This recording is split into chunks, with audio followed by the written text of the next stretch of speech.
أعوذ بالله من الشيطان الرجيم بسم الله الرحمن الرحيم والعصر إن الإنسان لفي خسر إلا الذين آمنوا وعملوا الصالحات وتواصوا بالحق وتواصوا بالصبر.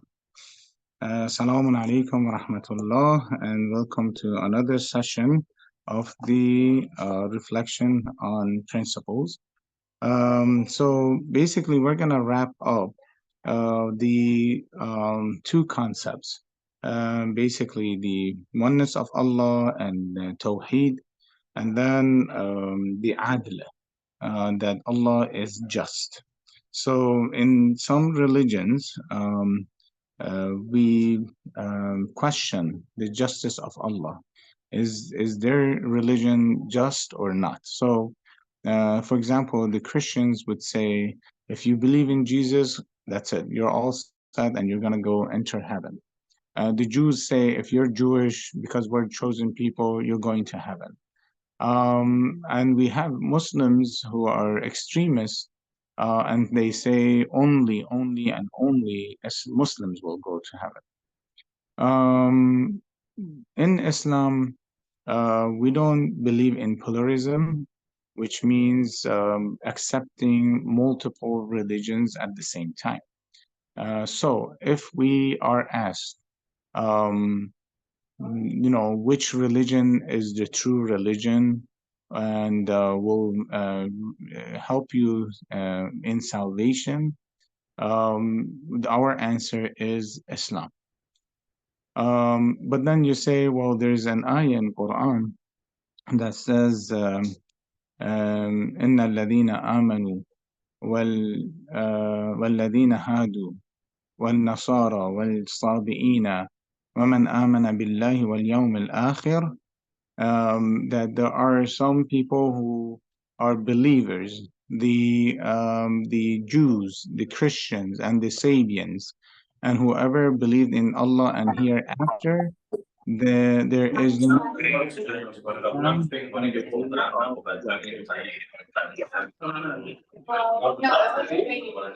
Yeah, I'm gonna have to mute you.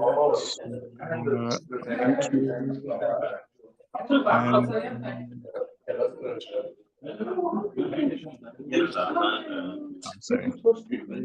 Can we have everybody mute? Okay. Anyhow, sorry for the interruption. So Islamically, there is one true religion, which is Islam. Inna ad-dina 'inda Allahi huwa al-Islam, right? So basically, there's only one true religion, which is Islam. Now, what about this ayah that I just recited? The believers, the Jews, the Christians, and the Sabians, and whoever believes in the hereafter, in Allah and hereafter, will enter, and they have no fear and they have no sadness on the day of judgment. They're basically the Quran is mentioning the people of the origin. So, for example, the original Jews, the original Christians, that's what it's meant. And whoever right now is a Jew or Christian who believes in one Allah, doesn't make Allah into three and three, one, and this and that, yes, and that could be included also to this ayah. But then when there is Trinity, or saying, like, for example, God came down and had wrestling match with a prophet, and then he said, okay, the Bani Israel, I'll give it to you. They're the chosen one, and this and that. Those are questionable, we should say. At the end, basically, it's Allah's judgment.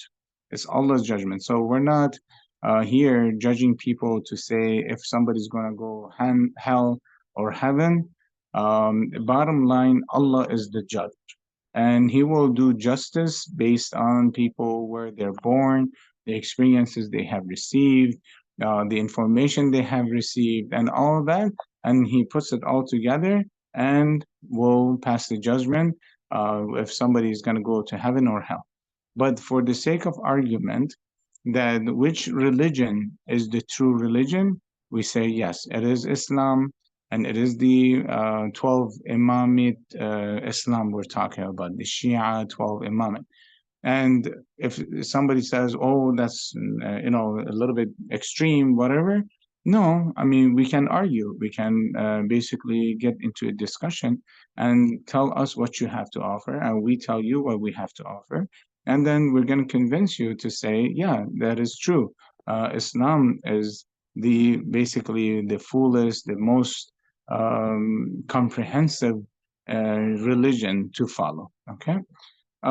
So we don't believe in pluralism. We can't say, for example, oh, these, Christians, these Jews, they will go to heaven. These, whatever people, they're all going to heaven. It's not our job. It's not our job to send people to heaven. It's not our job to send people to hell, right? So that's Allah's choice. But again, if when it comes to argument, like which religion is the true religion, complete religion, something that we should promote, yes, it is Islam, and we have strong evidence behind it. Okay. Yet at the same time, Allah gives us the power to judge people, not to judge them in terms of heaven or hell. No, judge them to see how much distance shall we keep between me and the other person. So, based on the riwayat, we know, for example, that Jesus, peace be upon him, had told, for example, his followers, and also in the riwayat of Amir al-Mu'mineen, that who is a best friend for you is the one who reminds you of Allah. A good friend, the best friend would be someone who reminds you of Allah, reminds you of the day of judgment. That is the best friend you have, not a friend who just promotes and keeps encouraging you in the worldly life. We are not saying that you should be tariq dunya, like leave dunya and become a monk and stay in a cave or in a temple and just pray, pray, pray, pray. No, you have to have a balance. But then having a balance in life doesn't mean that you have to also sin. There are some people who say, "Oh, khairul umur awsatuha." That is true. The best path is the middle and not extreme, being extreme in any way. But what does it mean to be extreme? Extreme is, for example, somebody sits home all day and night, prays, doesn't even think about his family, doesn't think about working. You know what? I want to keep praying so I can go to heaven. No, brother, you have no responsibilities. And when you follow your responsibilities based on aqaid and, for the sake of Allah, then that work becomes a worship. And it does have thawab, it does have rewards with it too. At the same time, they say, "Oh, somebody who just goes to, mosque and goes to work and takes care of his family, but for example, I don't know, he's missing out on dancing, with the girls, and he's missing out on the parties and stuff like that." No, brother, you have to also join these groups and be in the middle. No, that's not called the middle. Then you're starting to do sin. So the middle means the path of Allah. Whatever is halal, do the halal. Whatever is haram, try to avoid. So, like for example, there is riwayah of Imam Sadiq that says, divide up your day in four. One for, rest, one to work, one to study and, gain knowledge, and one to have fun with your family. And having fun with your family means halal fun, not haram fun. You could have halal fun, right? So anyhow, um, basically we are talking about, um, we started off talking about the adl and justice of Allah. And some religions would say that we are the only one going into heaven and nobody else. I'll tell you a funny story. We were at Midwestern Dental, and we had a Christian doctor, we had a Hindu doctor. You know, I was a Muslim doctor. There was a Jewish doctor. It was all of us working together, right? And then that's another thing is like friendship. In Arabic, we have so many words for friendship. Unfortunately, in English, we don't have that much words. You know, I mean, you're either a friend or besties, for example, let's say, and then you have, that's it, lovers, kind of thing, But then no, in Islam we have shaqiq, we have khalil, we have sadiq, we have sahib, we have rafiq. I mean, you have so many levels of friendship, So the least is sahib, like the Sahaba of the Prophet, whoever even 1 second spent time with the Prophet, just sat and saw him, he would become a Sahib. That's it. He's a Sahab, you know, that's a friendship. And then no, you go up the levels basically. And the Shaqiq, is very close friend. Rafiq is a very close friend. So anyhow, so our friendship and like the classmates, we have classmates in school. I mean, we're friends, right? I mean, it's not like we're going to be picking a fight or also always arguing with them, right? But then how close do we become close to them? It depends on how much they remind you of Allah and how much they don't remind you of Allah. How much are they pushing you into the worldly life, but the worldly that is full of sin versus a world that's worth living. A world that is worth living is the world, as the Amir al-Mu'mineen says, is the Mazra'atul Akhirah, is the farm of the hereafter. عيش لدنياك كما تعيش أبدا عيش لآخرتك كما تموت غدا. Live for this world as if you're living eternal life, but live for the hereafter as if you're dying tomorrow. Who knows who's going to be alive, who's going to be dead? It's just a matter of a second. I'm on Zoom right now talking to you, my family downstairs. They're talking to each other, and all of a sudden, that's it. Allah wants to take my life away. Who's going to stop that? Nobody. So I'll give you a joke about that. I just remembered. They said the angel of death, Hazrat Israel came to a young man and said, I want to take your life away. So the young man said, no, angel of death, I'm too young. Why me? He said, I'm going down the list and you're next, so I have to take your life away. So he says that, you know what, why don't you sit and relax and, take a break. I'll get you some juice, and then, okay, we'll see what happens. So he goes and mix some, fruit juice or whatever, like powders and stuff. And then he adds a medicine to make this angel of death sleep. So he gives it to Angel of Death and he drinks it up and he's like, wow, what a great juice. And boom, he falls asleep. So he goes right away to the list and crosses his name out and puts his name at the bottom of the list. So just imagine 1,000 people ahead of him. He's guaranteed 100 years of life. Then Angel of Death wakes up and says, oh man, that was a great rest. I never had this rest so long and this, that. So you know what, you young man, you're such a great man, I like you so much. I'm going to start from the bottom of the list. So, you never know.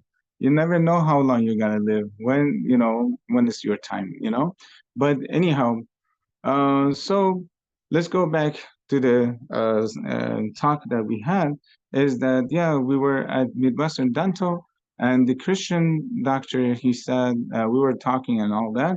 All of a sudden we got to this point that if you don't believe in Jesus, then you're not going to heaven.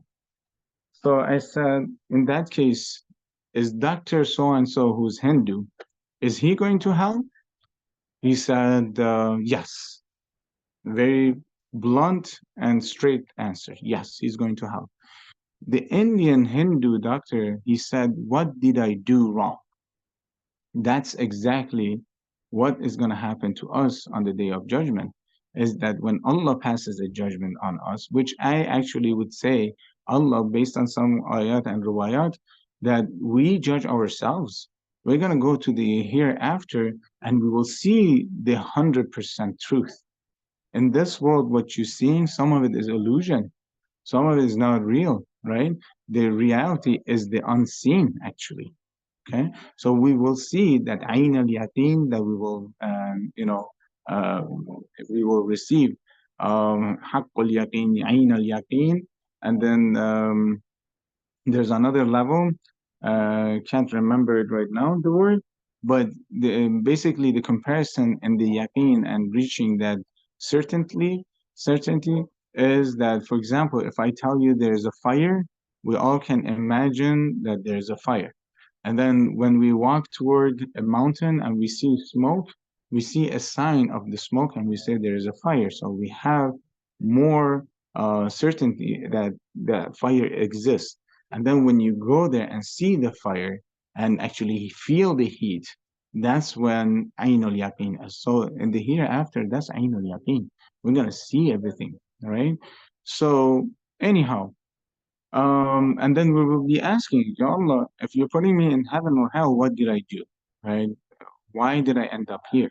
And Allah is gonna show us our life. He's gonna show us our history, and we'll say, okay, I tested you these ways, and you succeeded or you failed. This world is full of tests. As we say, كل يوم عاشوراء وكل أرض كربلاء, that every day is Ashura and every land is Karbala. That's what it means. That you have to keep choosing between two things, the haq or batil, you know? So the life is full of making choices. But then what choice do we make? Do we just make choices based on what I like? Is it making choices just because somebody else is making choices for me? Or no, we're studying, we're understanding, we're thinking, we're pondering, we're contemplating on the Allah's rules, Ahl al-Bayt's rules, the progeny of the Prophet, and Quran put them together. إِنِّي تَارِكُمْ فِيكُمُ الثَّقَلَيْنِ. Those two heavy weights, the Quran and Atrati, the Quran and the family of the Prophet, and basically, in tamassaktum bihima lan tadallu abada.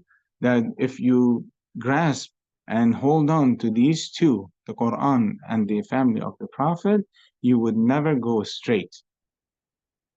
So we have everything we need. We have everything we need, especially as a Shia Muslim. We have not only the Prophet, but we have 12 Imams that followed him. So if you add the life of these 12 Imams in their presence in the communities and all that, if you add them together, it's close to 250 years. So there's a book by Ayatollah Khamenei. It says the Insane 250 sale. There's a human that is 250-year old. It's as if the Prophet lived on 250 years old. And within all these years, we've had so many challenges for the Imams. They went through so much hardship and they were asked so many questions that we have enough information to say almost enough. Let's say almost enough is better. Almost enough information to say that as if I have the Imam right here and I know what the Imam wants from me. Okay, so basically, we're slowly getting into the subject of prophethood. So the justice of Allah demands, after creation of a human being who is a critical thinker, who is a logical being, who has feelings and also thinking ability, is to have some kind of guidance. We talked about there's justice that will lead us to Al-Ma'ad, the day of judgment. And I believe we touched a little bit upon that, which is pretty much enough to talk about.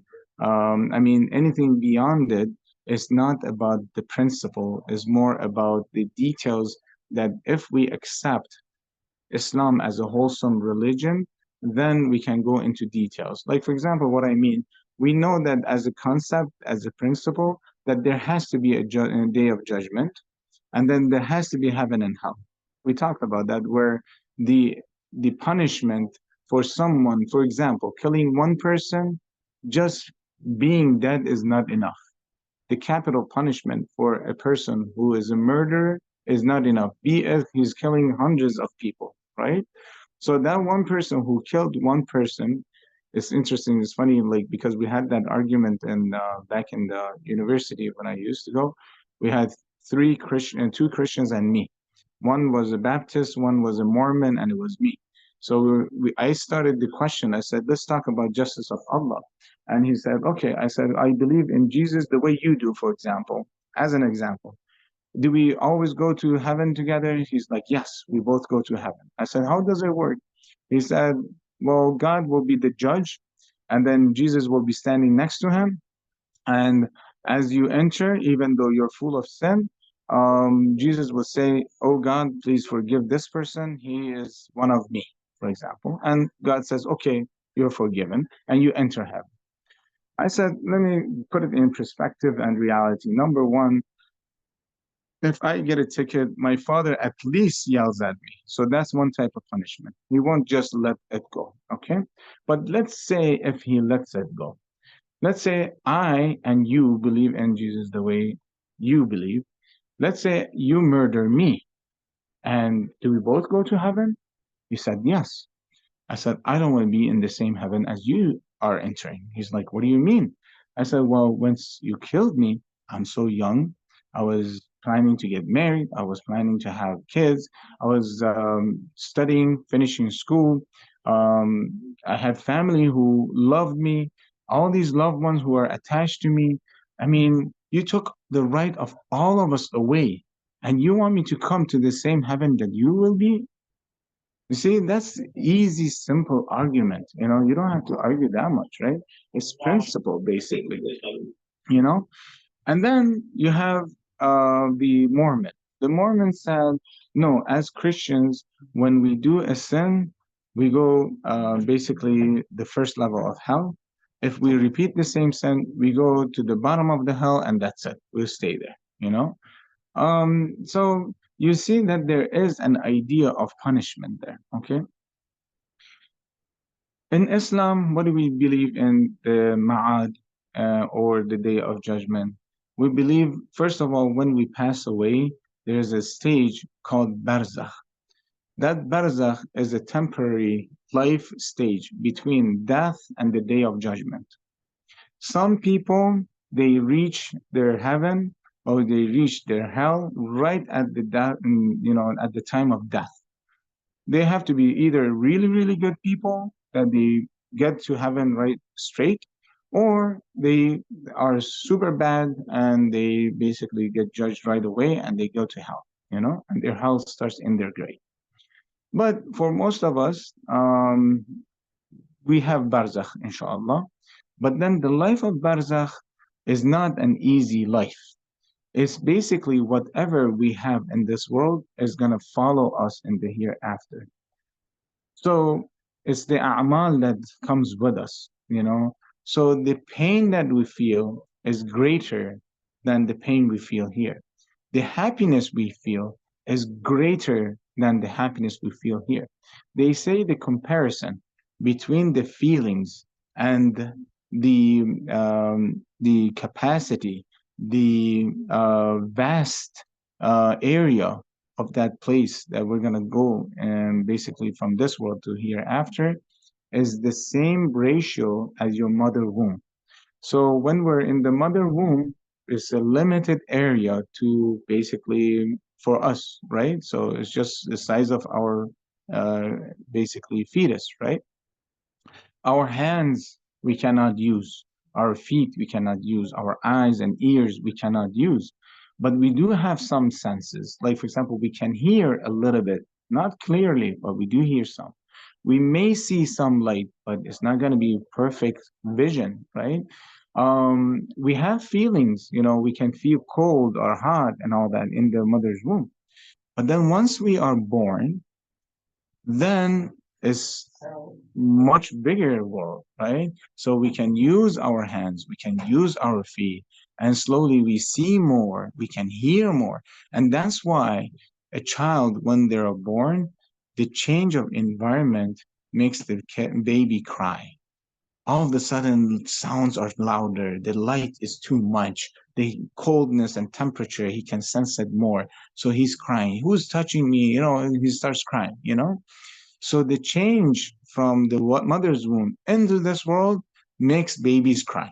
Now, some say, oh, the devil touched him, so that's why he cried. No, every child cries. What are you talking about? You know, I mean, what does it have to do with the devil? But anyway, so the change in environment makes babies cry.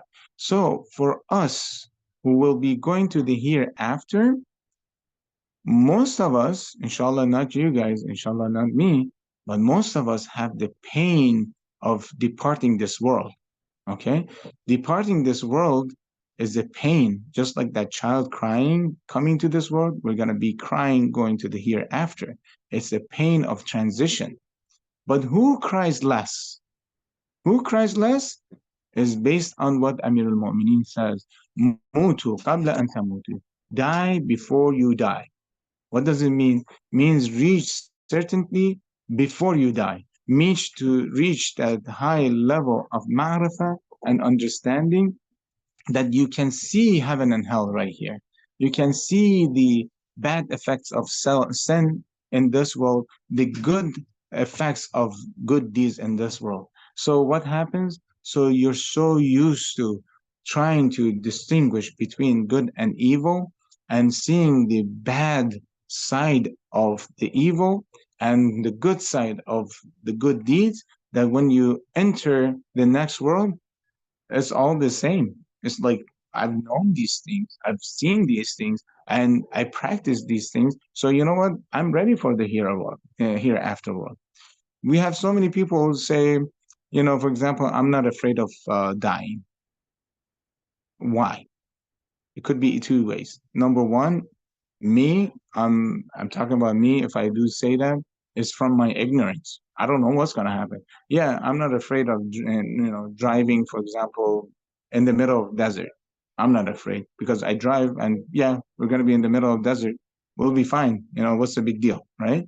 But then people who know what desert is like for example, quicksands, wildlife, getting too cold at night, I don't know, the storms that happens in the middle of the desert, the sunlight that's gonna dry you dead, then you'll be like, you know what, I don't know if I want to drive in desert.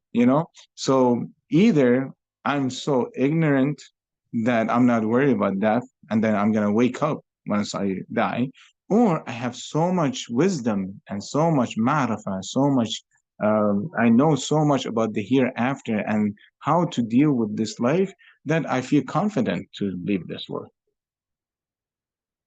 So when we enter our grave, our a'mal comes with us. Our deeds come with us. So the more good deeds you have, the more brighter that grave is going to be. And there is a book that I read many, many years ago. It was called Siyahat Qarb, the travel to the West. And there's another book called Siyahat Qarb, traveling to the East. The first book, which was traveling to the East, meant the life of that scholar on this earth before he died. And then the second book is basically a book about his life after he died. And some people say that Ayatollah Uchani, which is, I don't know, about 100 years ago, that scholar was so knowledgeable that he wrote these books, or they say that yes, he did have a death experience and he came back and told us this story. But the story goes as this, that once he died, he can still hear, which is true by the riwayat and the narrations of the Prophet, that that person does still see and does still hear, but cannot respond. People around them start crying, and then basically they're passing out dates, they're giving dinners, but they're more worried about their own dignity than giving rewards for the dead person. And then they bury him. And then when he gets buried, he sees the two angels who come and question the Munkar and Nakir. They come and ask, who is your Allah? Who is your Prophet? What is your religion? What do you believe in? They're questioning him all these questions. And they're so scary that this alim, for a moment, he couldn't even open his mouth from fear. So all of a sudden he started remembering. He said, you know what? No, I'm a scholar. I've been talking about Imam Hussein. I've been talking about Islam. I've been talking about all this. I know something. He started answering back and they stepped away. Then somebody comes. His name was Hadi. Actually, I don't know if we have Hadi attending today, but his name was Hadi. And he's like, who are you? He said, I'm Hadi, which means the guiding one, right? So he said, where did you come from? He said, I am your good deeds. I am your good deeds. I'm going to help you throughout this travel, this trip. And I come and go. Then he started, he gave him a basket of fruit full of fruits. He said, what is this? He said, you have a family member who really misses you and is sending you salawat, is sending you Quran, is reading all that, he's doing good deeds on your behalf and is turning into a fruit for you, which you can take it for this travel. And then the story goes on. He meets the devil, he, goes ups and downs. And so it's a whole different world, basically, based on our deeds. So our a'mal here will turn into something which we call barzakhi. Like, for example, somebody who has too much pride, for example, too much pride, takabbur, right? On the day of judgment, he will have a gorilla, for example, beating him up, as an example. Somebody who overeats, and just loves food just because he loves food. I'm not saying like that's a mahalla, I'm judging anybody. No, some people, I mean, they eat based on depression, they eat because they're happy. These are all okay, you know what I'm saying? But no, like for example, I'm talking about there was the Khalifa of Medina, if I'm not mistaken. He ate so much he couldn't even move from his seat, you know, and based on food, he would make pass judgment too. I mean, we're talking about extreme, or somebody who loves the desires, for example. Actually, I just remembered. The story of Abraham when Allah told him, bring four birds and kill them and grind them and mix them and put them on top of the hills. There were four birds. So these four birds actually are also symbolic for things. One was a rooster. A rooster has too much desire, sexual desire, you know? So that's the rooster. God told them to kill that rooster. Control yourself, control your hormones, control your shahwa, the desires, the worldly desires. Then it was the vulture.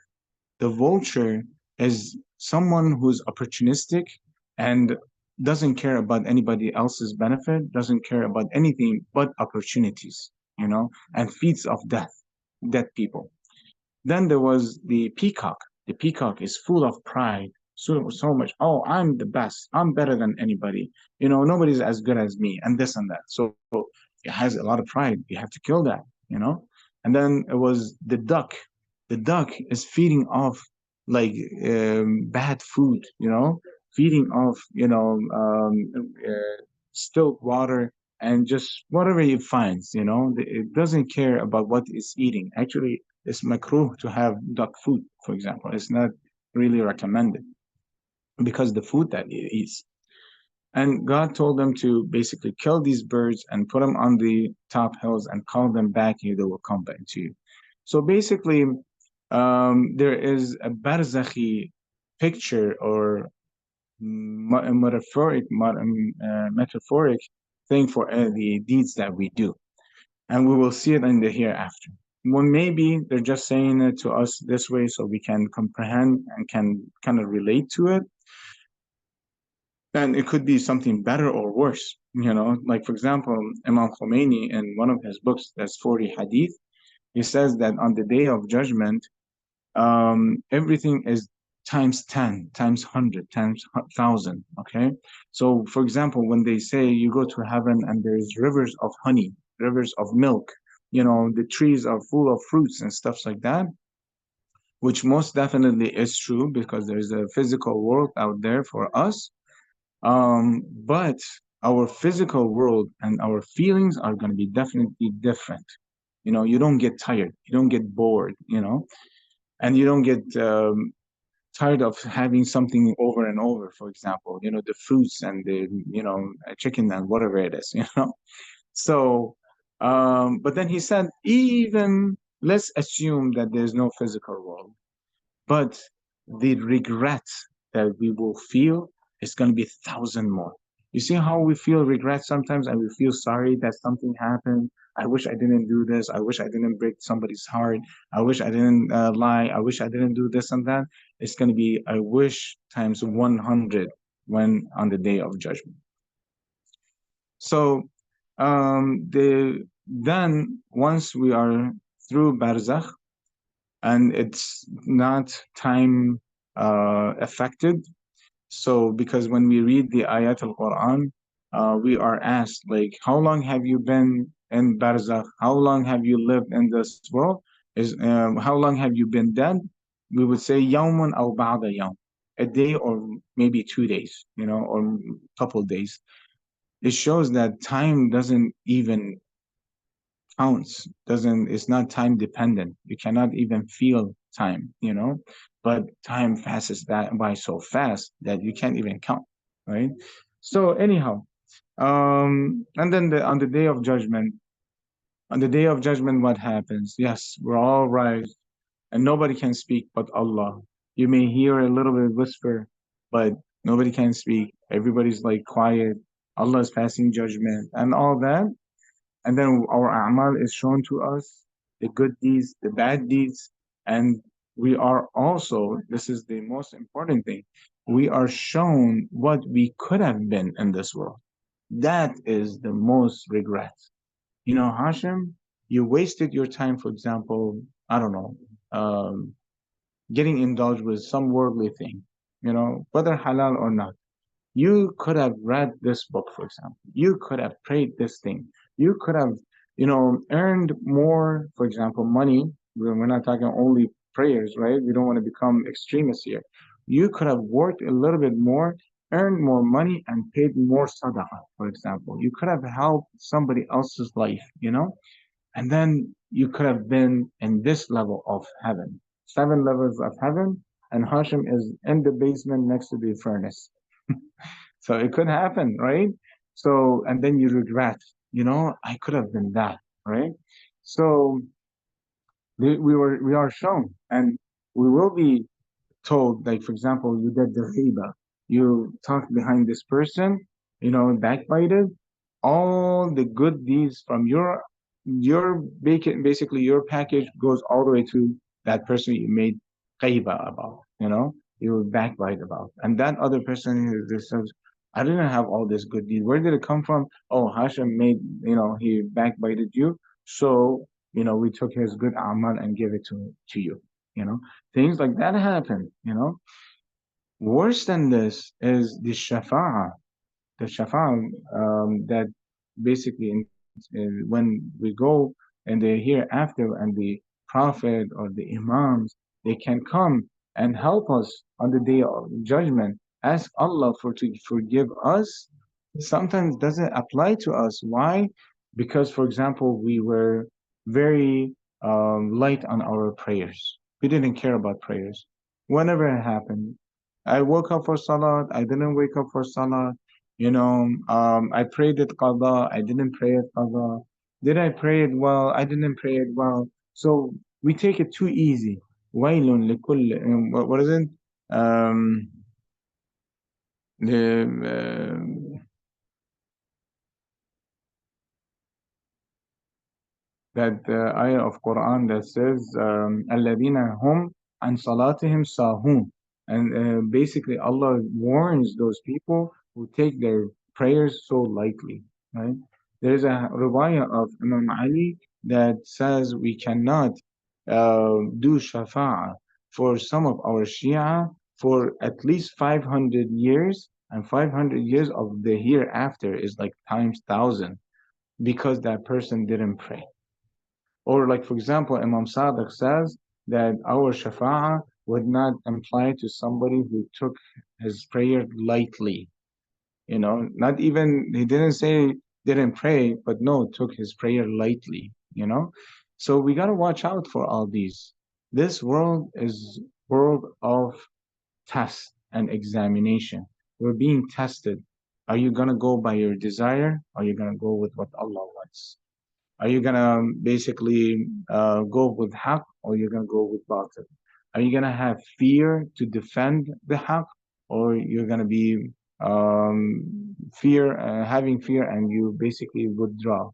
I mean, yes, you gotta play it smart, you gotta go effective and all that, but then how much is playing it smart is smart, you see?